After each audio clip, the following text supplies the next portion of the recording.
오리 둥지가 하나 있었습니다. 오리 둥지에는 노랑털 오리, 또 검정 오리, 밤색 오리, 얼룩얼룩 옷을 입은 오리들이 꽥꽥거리면서 울고 있었는데, 그 속에 혼자만 하얀 털 옷을 입고 꽥꽥이 아닌 꾸액꾸액 소리를 내는 녀석이 하나 있었습니다. 오리같이 생겼지만 누가 봐도 오리가 아닌, 다른 오리 친구들보다는 덩치가 조금 큰 그런 녀석이었습니다. 다른 오리들과는 달랐기 때문에 배척받고 미움받았던 이 친구의 이름은 우리가 알고 있는 미운 오리 새끼였습니다. 다른 형제들에게 미움을 받았던 미운 오리 새끼, 이 비슷한 성경 인물이 성경에 있습니다. 오늘 우리는 요셉이라는 인물을 살펴보려고 하는데, 방금 전 함께 읽으셨던 내용에서처럼 형들에 관해서 아버지께 쪼르 달려가 그 일들을 고자질했던 요셉, 형들에게 미움을 받다가 팔려가고 파란만장한 인생을 살아가야 했던 요셉. 여러분, 왜 요셉은 그런 인생길로 가게 되었을까요? 자, 본문으로 들어가 보겠습니다. 우리 함께 보셨던 1절을 다시 한번 보겠습니다. 야곱이 가나안 땅, 곧 그의 아버지가 거류하던 땅에 거주하였으니. 자, 이 한 절에 오늘 본문을 읽을 수 있는 키가 있습니다. 이 한 절에는 공간적 배경을 언급하고 있는데, 야곱이 살고 있던 땅, 야곱과 그 가족들이 살고 있던 곳을 성경은 가나안 땅이라고 기록을 합니다. 성경을 읽어보신 분이라면 가나안 땅이란 단어가 낯설지가 않습니다. 먼 훗날 이스라엘 백성들이 들어가서 정복하고 정착해야 할 그 약속의 땅이 가나안 땅입니다. 하나님은 이스라엘 백성들에게 가나안 땅에 들어가면 그 땅의 문화를 본받지 말아라 라고 말씀하셨습니다. 자, 그런데 우리가 기억할 것은 그 가나안 땅의 특성, 먼 훗날 이스라엘 백성들이 들어가서 정착해야 할 그 가나안 땅의 특성은 먼 훗날에만 있던 것이 아닙니다. 이미 야곱이 살고 있던 이 먼 옛날, 이때부터 가나안 땅의 특성은 아주 악한 문화가 가득했는데요.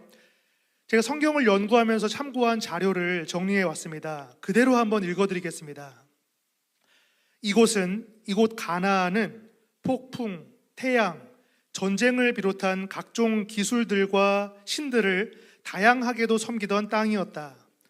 각종 신을 숭배하는 것은 흔한 일이었고, 그 신들을 숭배할 때 수반되는 행위의 영향으로 인간의 야수적 성향이 그대로 나타난 곳이 고대 가나안 지역이었다. 제사가 진행되는 동안 각종 음란한 향연은 당연시되었고, 심지어 인신제사까지 흔히 드려졌다라고 알려져 있는 곳, 이곳은 가나안이었다. 여러분, 이것은 먼 훗날 사사시대의 가나안이 아닙니다. 야곱이 살았던 이 고대 가나안 땅 시절에도 이러한 문화가 이미 있었던 곳이 이 가나안입니다. 자, 고대 가나안 지역에 살던 사람들은 어떻게 살았느냐? 기본적으로 종족 중심으로 살았습니다. 집안끼리 똘똘 뭉쳐서 살아가는 것이 고대 가나안 지역의 기본적인 생활 풍습이었습니다. 이유는 간단한데요. 우리 집안이 양을 치다가, 가축을 치다가 다른 집안과 영역이 겹칠 때에, 우리 가축들이 먹어야 할 목초지와 저 다른 집안의 사람들이 키우는 동물들이 먹어야 할 목초지가 겹칠 때에 분쟁이 발생합니다. 갈등이 발생할 때에 경우에 따라서 싸움도 해야 합니다. 그 집안과 그 종족과 싸움을 해야 하는데, 이겨야만 우리 집안이, 우리 종족이 살아남을 수가 있습니다. 고대 가나안 지역에서는 우리 집안 사람끼리, 우리 종족끼리 똘똘 뭉쳐 살아야만 했습니다. 이것은 죽고 사는 문제였던 것이죠. 자, 이것이 기본적인 가나안 땅의 생활 양식입니다. 야곱의 집안도 마찬가지죠. 그 집안의 아들들도 서로 우애 있게 서로 똘똘 뭉쳐서 살아가야 했습니다. 하지만 그렇지가 못했던 것이 문제입니다. 다른 형제들은 잘 지내는 것 같은데 유독 요셉만큼은 그 아버지의 편애를 받았고 다른 형들로부터 미움을 받는 그러한 처지에 있었습니다. 형들에게는 미운 털이 콕 박혀있는 미운 오리 새끼와 같은 그러한 사람, 요셉이었습니다. 자, 요셉은 아버지에게 형들의 잘못을 사사건건 고자질했는데 2절입니다. 야곱의 족보는 이러하니라. 요셉이 17세의 소년으로서 그의 형들과 함께 양을 칠 때에 그의 아버지의 아내들 빌하와 실바의 아들들과 더불어 함께 있었더니 그가 그들의 잘못을 아버지에게 말하더라. 요셉이 그들의 잘못, 자기 형들의 잘못을 아버지에게 말하더라. 형들이 잘못한 게 있었고 그 잘못한 것을 아버지에게 고자질했던 모양입니다. 여기까지만 보면은 우리가 봐도 요셉 미워 보입니다. 고자질쟁이죠. 자, 그런데 여러분 1절이 괜히 있는 것이 아닙니다.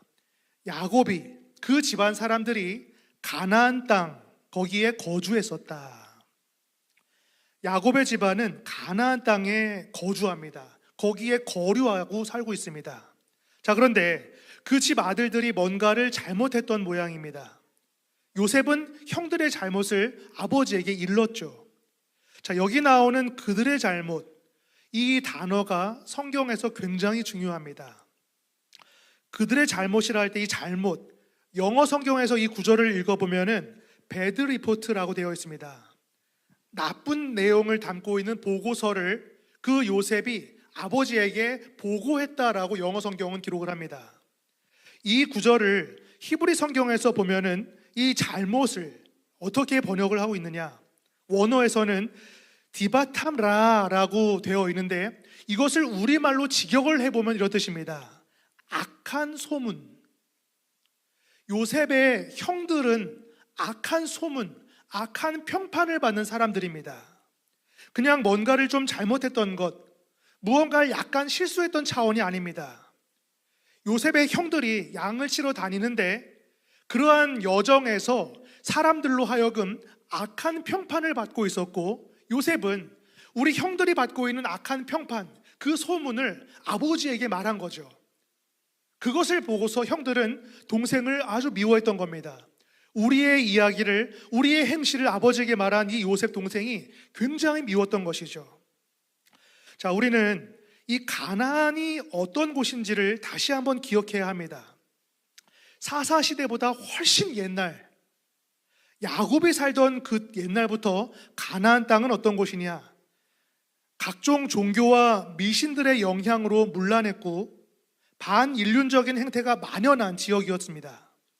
그 가운데 뿌리 내리고 살던 야곱 집안의 아들들, 이 아들들의 잘못, 요셉 형들이 어떤 잘못을 저지르고 다녔느냐? 그러한 지역에서 뿌리 내리고 살던 집안의 아들들이 저지른 잘못이라 여기서부터 우린 이해를 해야 하는 것입니다. 자, 요셉의 형들, 남자 청년들이 있습니다. 한 10명 정도가 있어요. 이 앞에 남자 청년들 10명 세어보면 어떨까요? 꽉 찰 겁니다. 10명의 남자애들이 몰려다녀요. 패거리죠. 자, 그러면서 어떤 악한 평판을 듣고 다녔는지 모르겠지만은 정확하게 알 수는 없지만은 원문을 직역할 때 요셉의 아들들은 그 당시에 가나안 땅에서도 소문이 날 정도의 평판을 듣는 것은 분명합니다.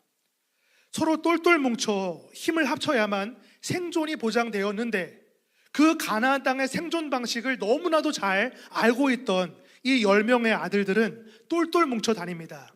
양을 치러 다니면서 완전 단합을 해요. 그런데 문제는 악한 평판을 듣고 있는 것이죠. 가나안 땅에 살고 있던 야곱의 아들들은 음란하고 패역했던 그 가나안 땅에서도 소문이 날 정도의 그러한 사람들이었다. 이게 중요합니다. 자, 그런데 어느 날 아버지가 요셉에게 심부름을 시킵니다. 저기 세겜에 가면은 네 형들이 양을 치고 있을 거라. 세겜에 올라가서 형들이 양을 잘 돌보고 있는지 보고 와서 아버지에게 얘기를 해주자. 자, 14절을 보겠습니다. 이스라엘이 그에게 이르되 가서 내 형들과 양떼가 다 잘 있는지를 보고 돌아와 내게 말하라 하고 그를 헤브론 골짜기에서 보내니 그가 세겜으로 가니라. 지도를 한번 볼까요? 지도 하단에 보시면 헤브론이라고 표시를 해놨습니다. 그리고 위쪽으로 올라가면 세겜이 나오는데 직선 거리로 보자면은 지도에서 90km 정도가 됩니다. 제가 살고 있는 곳은 의정부인데요. 오늘 의정부에서 여기까지 차를 몰고 왔습니다. 내비게이션으로 정확하게 48km가 되는데요. 헤브론에서 세겜까지 한 번 간 거리는 좀 길이 굽어서 간다면 100km입니다. 오늘 제가 의정부에서 이곳까지 왔다 가는 거리 정도죠. 차로 운전해서 왔는데 조금 막혔어요. 1시간 20분이 걸렸습니다. 올 때 1시간 반, 갈 때 1시간 반, 차로 3시간 거리. 걸어가면 얼마나 될까요? 100km를 걸어간다는 것은 굉장히 먼 곳입니다. 자, 여러분, 헤브론에서 저 세겜까지 요셉은 내 형들 만나러 갔는데, 자, 문제가 있습니다. 평소처럼 아버지도 알고 있는 거예요. 내 아들들이 세겜에서 양을 치고 있다는 것을. 형들 만나러 거기 갔는데 형들이 없는 겁니다. 우리 형들 어딨지? 두리번 거리면서 찾아봅니다. 저 들판 끝에도 바라보고 저 멀리도 바라봐요. 우리 형들이 어디쯤에 있을까? 앳된 아이 하나가 무엇을 할지 모르고 있으니까 지나가던 사람이 물어보죠. 뭐 하고 있느냐? 요셉은 대답합니다. 내 형들이 어디 있는지 찾고 있다. 이러이러한 모양을 가지고 이러이러한 인원이 모여서 양떼를 치러 나가는데 우리 형들은 여기 세겜에 온다. 형들을 찾으러 여기 왔는데 나 헤브론에서 왔는데 우리 형들이 없다. 자, 여러분, 10명에서 몰려다니는 이 남자아이들이 꽤나 유명했던 모양입니다. 요셉의 말을 들은 그 어떤 사람이 그걸 듣자마자 대번 알아요. 그 사람들 여기 없다. 그 사람들 도단으로 간다 하더라. 17절 볼까요? 그 사람이 이르되 그들이 여기서 떠났느니라. 내가 그들의 말을 들으니 도단으로 가자 하더라 하니라. 요셉이 그의 형들의 뒤를 따라가서 도단에서 그들을 만나니라. 헤브론 골짜기에서 세겜까지 올라왔습니다. 세겜에 형들이 없으니까 도단까지 찾아가서 비로소 우리 형들을 만납니다. 자, 오늘 본문은 지역 이름을 우리 가운데 제시하고 있는 것이 아주 중요한 특징입니다. 본문을 바르게 읽기 위해서는 세겜이 어떤 곳인지, 도단이 어떤 곳인지를 이해할 필요가 있습니다. 세겜은요, 기본적으로 가나안 지역 신들이 다 몰려있는 곳으로 알려져 있습니다. 자, 여러분께 성경을 지금 제시하고 있는데요, 질문 한번 드려보고 싶습니다. 이 말씀을 읽고 계신 여러분, 요셉의 형들이 양을 치는데 꼭 굳이 모든 가나안 신들이 다 모여있는, 가나안 우상들이 다 모여있는 이 세겜까지 와야만 했을까요? 요셉의 형들이 양을 치는데 굳이 여기까지 양을 몰고 100km 정도 되는 이 거리까지 와야만 양을 먹일 수 있었을까요? 왜 굳이 양을 치러 며칠씩이나 걸려서 여기까지 왔던 것일까? 한번 우리가 질문을 마음에 간직하고 본문을 보겠습니다. 자, 형들을 찾아 나선 요셉은 세겜에 왔지만 형들을 만나지 못했죠. 어떤 사람의 가이드를 받아서 도단까지 올라가게 됩니다. 자, 도단, 여러분 아까 지도에서 다시 한번 보시겠는데 세겜에서 직선거리로 25km, 30km 정도 더 올라가야 나오는 곳이 도단입니다. 집에서 세겜 거쳐 이 도단까지는 굉장히 먼 거리인 거예요. 여러분, 이 도단은요, 분명 목초지가 굉장히 넓은 곳으로 자료에는 나와 있습니다. 양을 먹이기 좋은 분지 형태의 지역인데요, 여기 멀리 와서 양들을 잘 먹이고 잘 양들을 데리고서 집에 가면은 아버지가 칭찬할 겁니다. 수고했다라고요. 자, 그런데 이 도단이 넓은 목초지만 있느냐? 그뿐만이 아니었던 거죠. 도단은 다양한 종족들과 상인들이 왕래하는 교차점에 위치한 지역이었습니다. 오늘날로 치면은 교통의 요충지, 우리 한국 사람이 아는 표현을 하자면은 시외버스 터미널 있는 그 동네라고 할까요? 시외버스 터미널 주변에 뭐가 있습니까? 음식점이 있죠. 다방이 있죠. 또 술집이 있죠. 이런 것 저런 것 다 있는 곳이 시외버스 터미널 근처입니다. 군부대 앞에 있는 시외버스 터미널을 보시면 돼요. 그 주변에는 놀만한 게 다 있는 것이죠. 먼 길을 이동하던 다양한 종족들이 상인의 행렬이 휴식을 취할 수 있는 객실이 있고요. 여독을 풀 수 있는 주점이 있고요. 그런 지역에 을에 번성하는 유흥과 향락시설이 있는 곳, 이곳이 도단입니다. 자, 우리는 이제 객관적인 자료들을 토대로 이 형제들의 행보를 한번 이야기해 볼 수가 있겠습니다. 집에서 멀리 떨어진 세겜, 그리고 더 먼 도단, 여기까지 와야만 양떼를 먹일 수 있었을까? 이 질문에 거기를 가야만 한다라고 말할 수 있는 사람은 없습니다. 우리는 이제 이 세겜과 도단이 어딘지 알고 있죠. 이 남자애들이 10명씩이나 떼를 이뤄서 왜 거기까지 가서 양을 먹이고 왔는지 어렵지 않게 유추해 볼 수가 있습니다. 당대 가나안 땅 이곳저곳을 이 10명의 남자 청년들은 휩쓸고 다닌 겁니다. 이들에 대한 악한 평판을 대부분의 사람이 알 만큼 가나안 지역에서 내 형들이 어떤 평판을 듣고 있는지 이 요셉은 들은 것이고요. 아버지에게 말하지 않을 수가 없었던 겁니다. 다시 한번 질문해 볼까요? 이 요셉, 고자질장이로 보이십니까?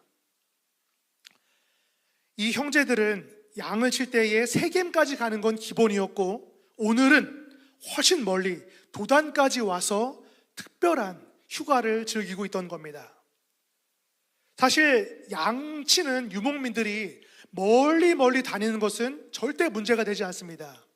양이란 동물에게는 아주 고약한 특징이 있는데, 이 앞에 풀밭이 있다고 하겠습니다. 여기에 양떼를 풀어놓으면 다시는 여기에 풀이 돋지 않습니다.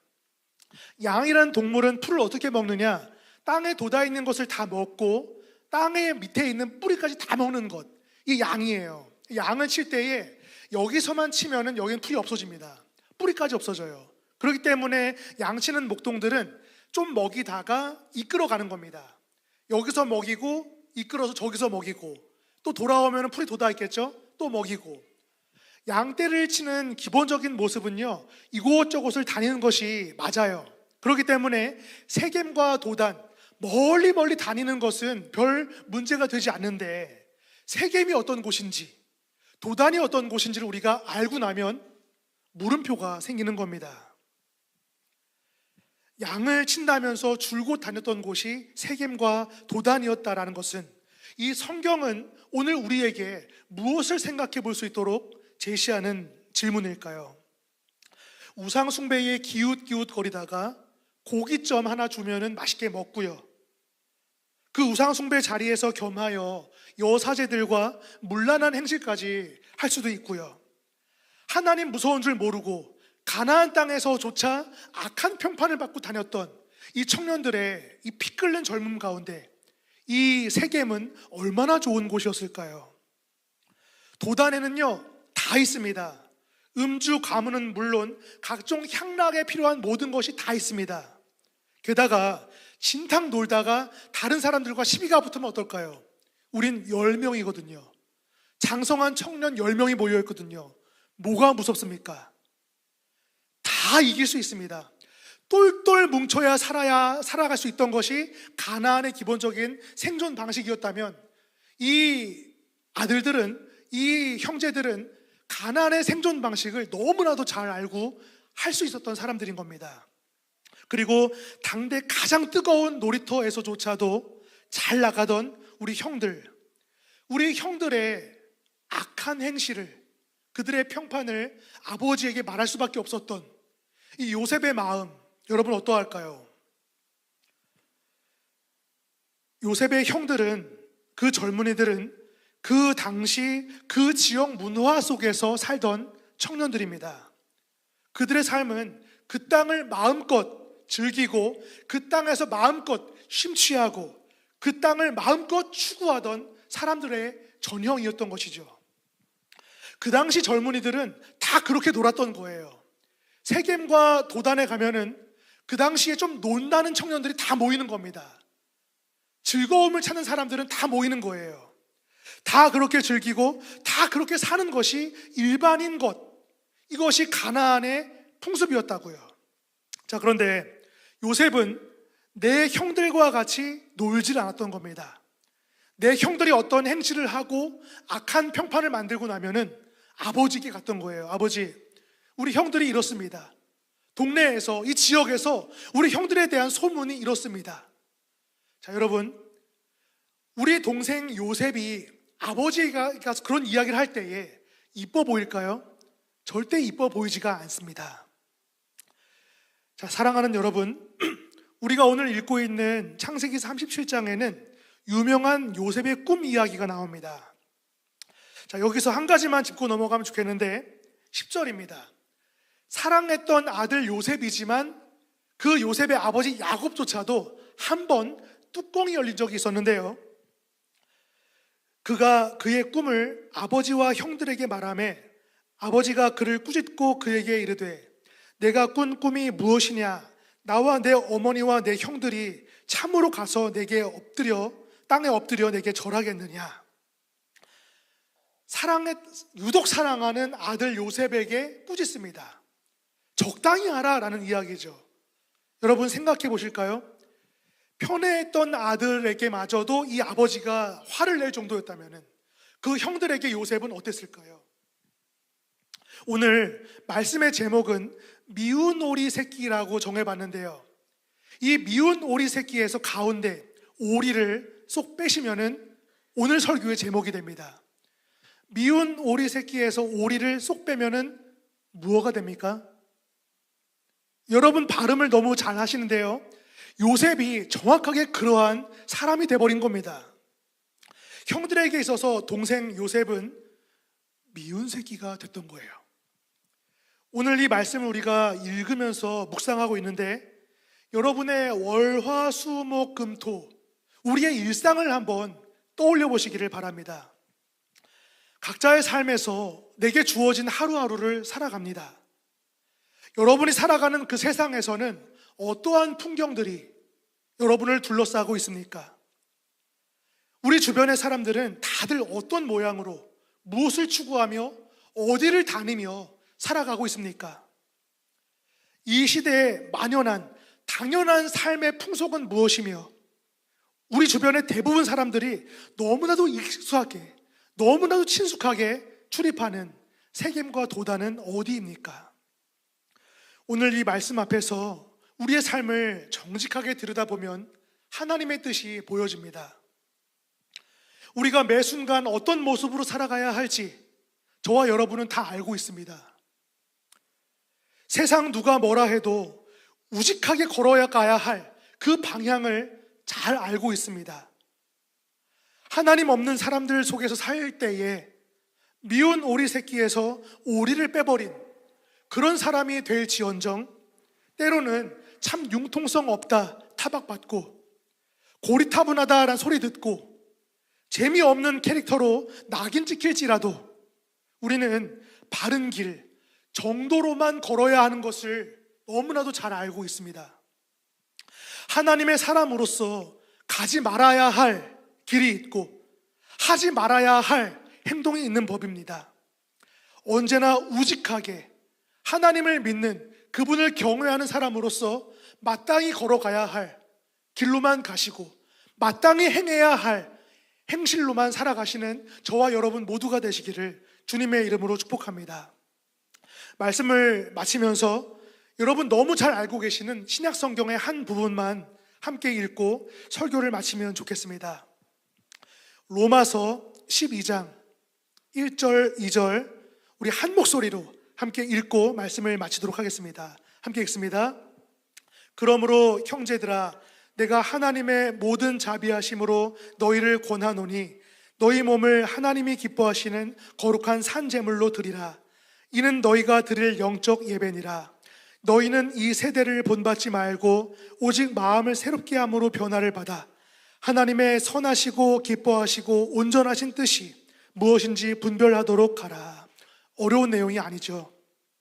성경은 우리에게 이 세대를 본받지 말라라고 명령합니다. 우리의 몸을, 우리의 삶을 하나님께서 기뻐 받으실 만한 산 제물로 드리라라고 도전하죠. 하나님 보시기에 선한, 기뻐하실 만한 온전하신 뜻을 분별하고 살아가라라고 분명한 명확한 방향을 제시합니다. 주 안에 사랑하는 여러분, 함께 말씀을 나누고 있는 같은 하나님을 믿는 예배자 여러분, 여러분 요즘에 어떤 기도 제목을 갖고 계십니까? 여러분 삶에서 어떠한 문제와 숙제를 품고 새벽마다 기도하고 계십니까? 여러분, 그때에 내가 기도하고 뭔가 고민하고 선택할 때에 어떻게 해야 한다라는, 어디로 가야 한다라는 분명한 방향을, 그 기준을 알고 계십니까? 세상 사람 누가 뭐라 해도 그리스도인으로서 우직하게 걸어가야 할 그 방향, 그것을 분명하게 알고 계십니까? 고백하고 계십니까? 그렇다면 걸어가십시오. 제가 청년부를 15년 정도 사역하고 있었는데요, 청년들에게 늘 이렇게 말했습니다. 하나님 말씀을 읽다가 하나님이 뭔가 길을 보여주시면은, 하나님이 어떠한 부담을 주시면은 걸어가라. 하나님이 말씀을 주시고 어떠한 부담을 주셨는데 걸어가다가 망하면 어떡하죠, 목사님? 망한다 하면 망해라. 쫄지 말고 걸어가라. Keep going. 하나님이 마음을 주셨으면은 가라. 걸어가서 망한다 하더라도 하나님 앞에 할 말이지 않느냐고요. 주님, 제가 주님 말씀 믿고 주님 주신 마음 붙잡고 걸어오다가 망했습니다. 망한 이 자리에서부터 하나님께서 하나님의 일을 행하실 줄 내가 믿고 의지하오니 주님 저에게 용기를 주시옵소서. 이렇게 기도하며 살아가라라고 청년들을 늘 지도해 오고 있는데요, 오늘 동일하게 여러분께도 권면드리길 원합니다. 하나님의 말씀이 있다면 쫄려도 걸어가십시오. 두려워도 그 걸음을 내디디십시오. 그러면서 하나님께 물으십시오. 이것이 맞습니까? 이 길로 걸어가도 괜찮겠습니까? 하나님께 끊임없이 맡겨드리십시오. 그러면 그 하나님께서는 살아계시지 않습니까? 우리 삶에 오십니다. 내가 다 이해할 수 없는, 측량할 수 없는 그 지혜로서 하나님은 길을 보여주십니다. 내 손을 붙잡으시고 이 걸음을 인도해 가십니다. 그것을 봐야 하는 것이죠. 이 시대 청년들이요, 이 시대 자라는 다음 세대들이요, 그 하나님을 경험하고 그 하나님을 의지하고 살아가는 것이 무엇인지 알아야 하지 않겠습니까? 지금 이 자리에는 우리를 길러주신 어머니 세대도 와 계신데요, 아시지 않습니까? 하나님이 내 삶에 찾아오시는 그 놀라운 경험을 아시지 않습니까? 우리 자녀들 이거 모르는 사람 많이 있습니다. 살아계신 하나님의 임재를 모르는 청년들이 얼마나 많은지 모릅니다. 기도해 주십시오. 우리 청년들이, 자라는 다음 세대들이, 저 잠옷실에는 아기들이 있는데요, 이 모든 하나님의 백성들이 어려서부터 하나님을 알고 그분들을 경외하며 그 하나님을 진실로 고백하며 살아갈 줄 아는 인생들 되게 하여 주시옵소서.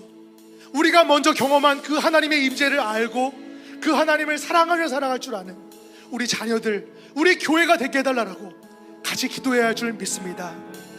우리 함께 찬양하며 주님 앞에 나아가기를 원하는데요, 하나님 앞에 서 있다 보면 내가 얼마나 작은지요, 내가 얼마나 연약해서 한심해 보이는지 모릅니다. 그러나 여러분, 그러한 작은 사람을, 그러한 연약해서 한심해 보이는 사람을 하나님은 부르셨습니다. 우리를 부르신 그 하나님께서는 우리를 향하여 놀라운 계획을 갖고 계시고 오늘 이 시간 이 순간에도 우리를 이끌어 가시는 분이십니다. 오늘 말씀을 기억하면서 우리가 무엇을 붙잡아야 하는지를 기억하면서 함께 찬양하며 주님 앞으로 나아가겠습니다.